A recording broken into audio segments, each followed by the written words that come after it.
then here's a project we're doing with Brad Pitt in New Orleans.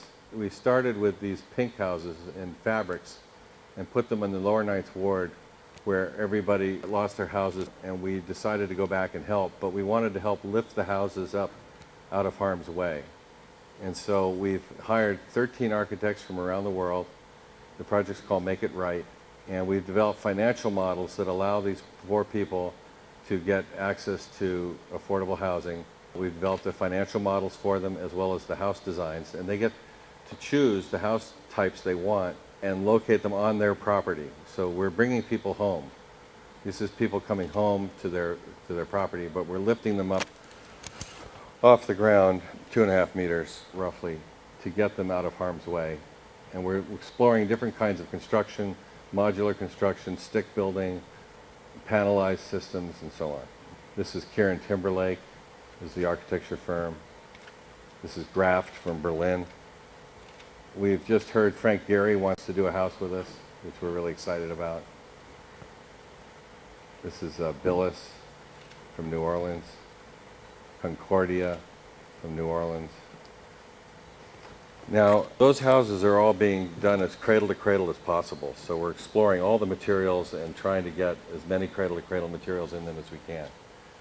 What I'd like to do before I just finish is show a couple of the large-scale projects we're doing as venture capitalists, looking at creating large-scale systems that based on these same clean tech concepts. And so here's one where we're funding a company called Bright Source Energy, which are solar fields that are focused on one point with lots of mirrors. This is our test modules in Israel.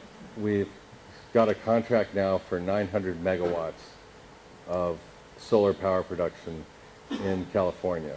And when we start to see these projects coming up into the 900 megawatt range, we realize that we're about to see something really large scale happen in solar energy, and especially now in the United States with the new administration.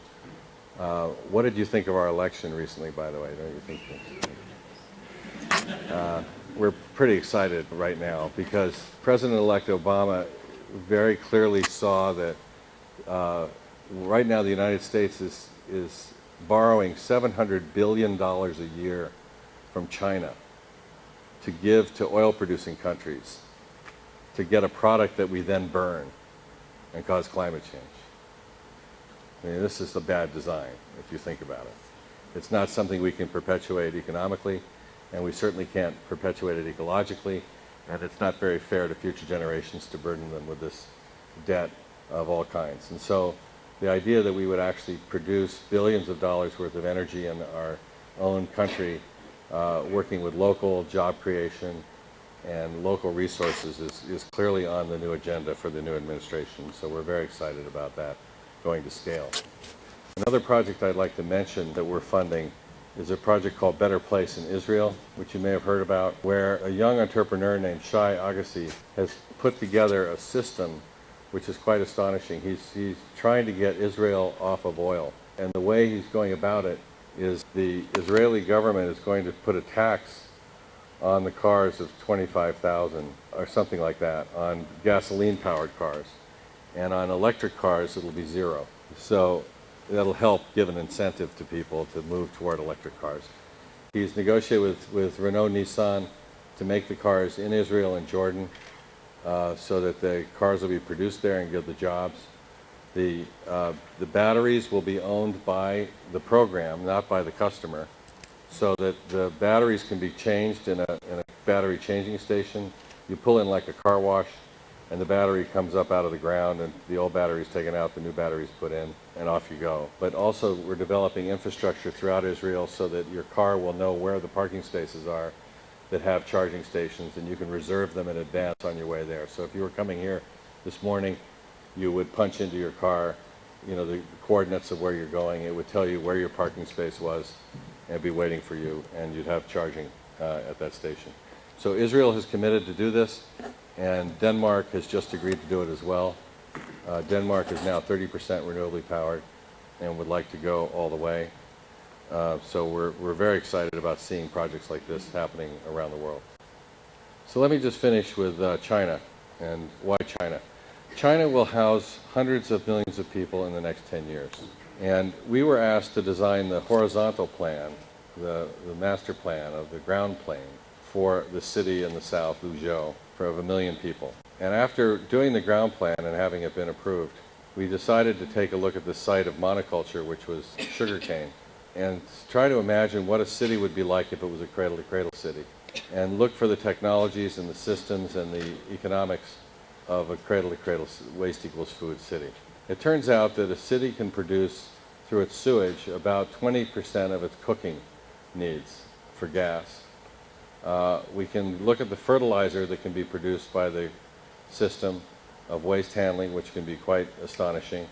And we're looking at systems right now that take out the nutrients and make them available as fertilizer in very effective ways, including the collection of something called struvite, which is an amazing set of crystals that can be taken out of wastewater and used for slow-release fertilizer in agriculture and in gardening.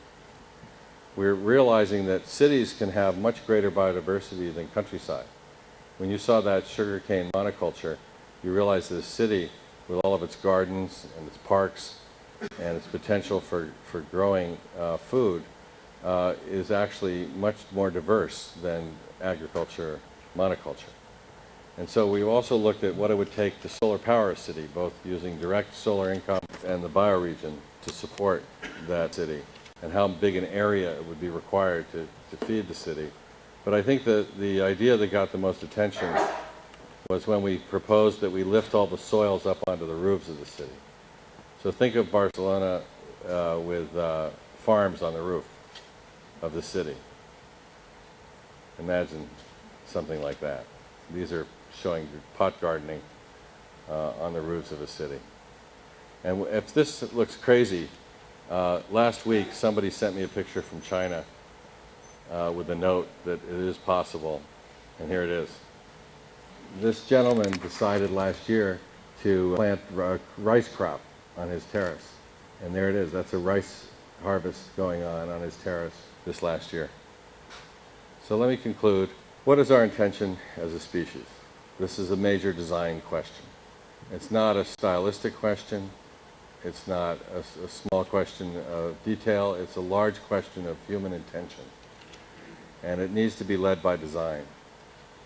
And I think that the question is being addressed at a global level by the design community. I think it's amazing to see that the design community was one of the first communities to take up this question in a vigorous way. I think a lot of the other communities, the community of scientists, the community of humanists, and so on, haven't necessarily been as vigorous as the design community in concerning themselves with these fundamental questions on a day-to-day basis in their work.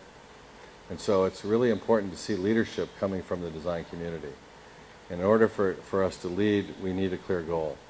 And so our goal is a delightfully diverse, safe, healthy, and just world with clean air, water, soil, and power, economically, equitably, ecologically, and elegantly enjoyed, period. Thank you very much.